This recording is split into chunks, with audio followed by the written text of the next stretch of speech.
So first, there are two things I'd like to do here. First of all, after all of that awesomeness, I'd like to remind us all of why we're here. There was an email that came in during all the crazy Ken Stacy auctions that I'm not going to read it out, but I'm going to paraphrase because it has lots of personal stuff in it.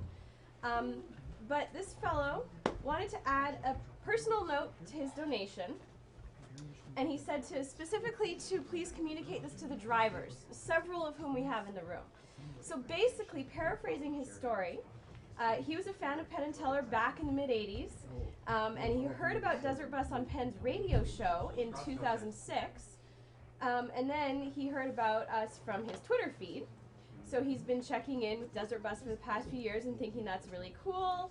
Isn't even sure whether or not he donated over the past few years, but thought that's a neat thing. And then, a couple of weeks ago, his 15-year-old daughter had to be taken to the doctor because of some, minor complaints. And after a whole bunch of medical details that he goes into, basically she was diagnosed with Hodgkin lymphoma. So she's in hospital and doing chemo, it looks like. And he just said that 1 week ago. Just a couple weeks ago.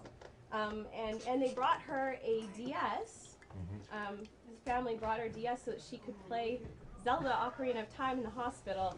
And it's been a huge help to her in the past few days to distract her from this horrible chemo and the nausea and all the stuff she's going through in hospital. So all that we're doing has kind of hit home for him now. And he says, so thank you, especially to the drivers. You guys are doing really important work. And he hopes that his donation will bring some relief to other children during their long and often boring ride to cancer-free living. Woo! Thank you. Thank you. So that is why we're here. Pardon me.